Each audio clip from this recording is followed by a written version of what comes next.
50 years old, Master Teacher 1, Bacolod Elementary School, graduate of Master in Arts in Education. I'm Roland Pamatian. I'm 53 years old. I graduated my elementary education at Ochando Elementary School. My high school is in Ochando National High School. And then I graduated my college at St. Gabriel College, Calibo, Aklan, and Abada College of Pinamalayan. Took my masteral degree of education in Mindoro State University, Bungabong Campus. Good afternoon, I'm Mrs. Marilu P. Mahaba. I've been graduated elementary at Inclana Elementary School year 1993. My secondary at Pambisa National High School year 1997. And my tertiary level at Abada College, Pinamalayan year 2001. I've been 5 years volunteer teacher and 5 years at Alternative Learning System, and for now I am a volunteer teacher for daycare at Villarreal. I am Michael Angelo Siniturar, 35 years old. I studied elementary at Gatid Elementary School in Laguna, secondary at Liceo de Villa, also in Laguna, and I finished my college at Abada College, Pinamalayan, Oriental, Mindoro. And now I am a teacher for almost 7 years. I'm teaching grade 12 in Immaculate Heart of Mary Academy Incorporated.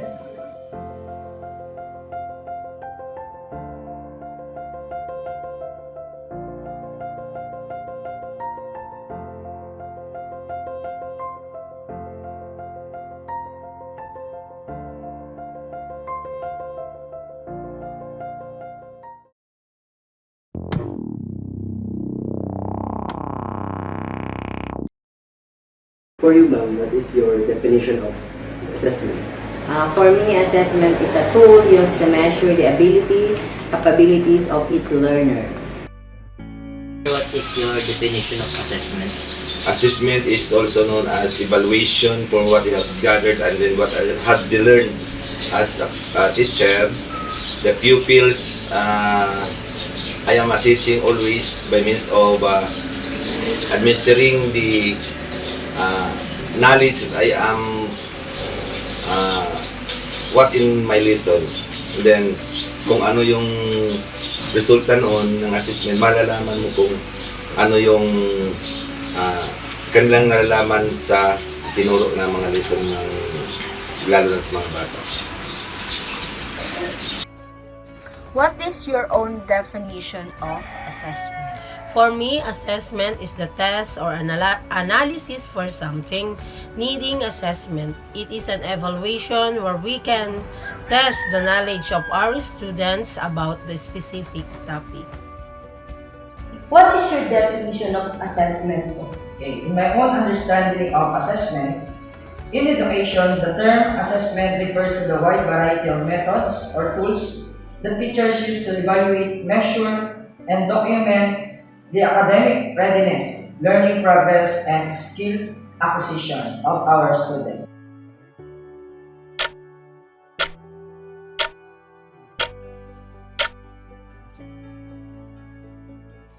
What is your definition of assessment? For me, assessment is the way on how you give your pupils evaluation about the lesson that you teach every day. Like for example, giving them formative tests after the lesson so that you could be able to understand the learnings that they understand.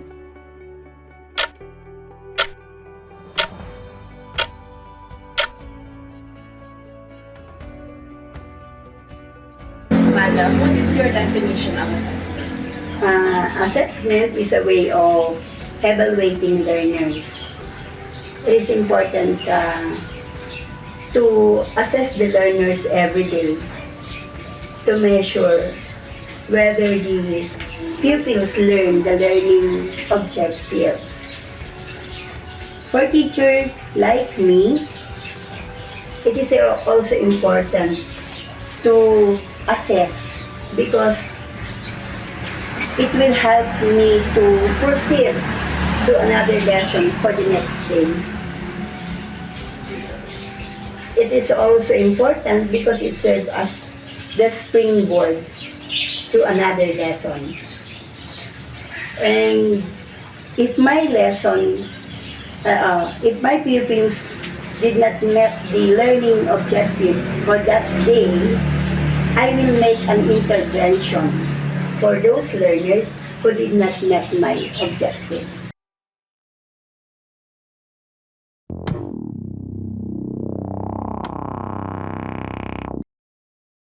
What common assessment techniques are you utilizing in the classroom setting?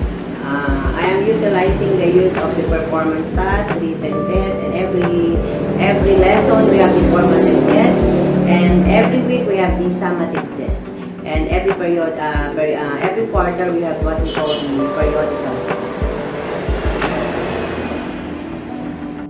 My turn, next question to is, what common assessment techniques are you utilizing in the classroom setting?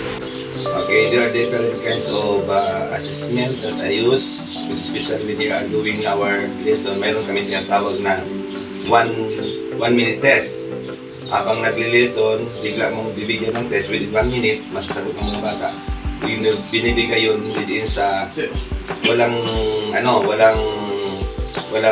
oras. Habang nagli-lesson, like for example,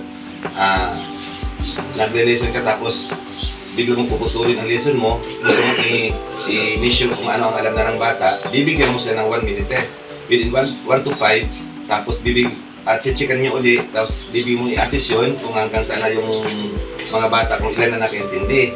And then after the lesson, mayroon kaming tinatawag na subjective test, na after ng lesson, bibigyan mo 1 to 5 ulit, ay ibig sabihin, isa na namang test yun, na palaging ginagawa ng isang teacher na titingnan niya kung paano at ilan ang nakakapasa sa pag-evaluate sa isa sa mga assessment yun. Na titingnan ng isang teacher kung paano at kung ilan ang nakakuha ng lesson na yun. Kung balik, for example, wala kang 75%, ibabalik mo yung lesson. And then, mayroon kaming summative test after 1 week. Tapos na isang play, for example, ay natapos mo yung buo na objective mo, bibigyan nyo ng test, like for example sa grade 3, mga 1 to 10 o 1 to 20, and then karamihan ginagamit namin ay summative dahil yun ay recorded. Tapos yung may isa pang test na bago mag-umpisa yung subject na yon o yung topic na yon, mayroon kami sinasabing pre-test or diagnostic, ano kaya, pero wala pang alam ni bata kung yung susunod na lesson. Pag sinabi ng guro na i-diagnostic niya, i-measure niya kung ilan sa mga bata ang may alam na agad. Ibig sabihin ay yung prior knowledge yun, yung diagnostic. Halimbawa ay magreklamo ba, ay wala, hindi lang ito alam. Yun mo malalaman kung siya ay may alam o wala. Yung diagnostic. Kasi mayroong periodical, yung 1 unit na yun. Pero yun ay practice na. Practice na yun, yung periodical. Pag summative test ay yung bawat topic o 1 week within the 1 week, yung lahat ng objective ay yun ay recorded. Pero pag sinabing subjective, wala yun. Minimeasure lamang yung at ina-assess lamang sa guro yung mga bata kung ilan na ang nakaka-alam at ilan ang nakapasa sa at nakaintindi sa inyong mga lesson binigyan within 1 week. What commonly assessment techniques are you utilizing in classroom setting?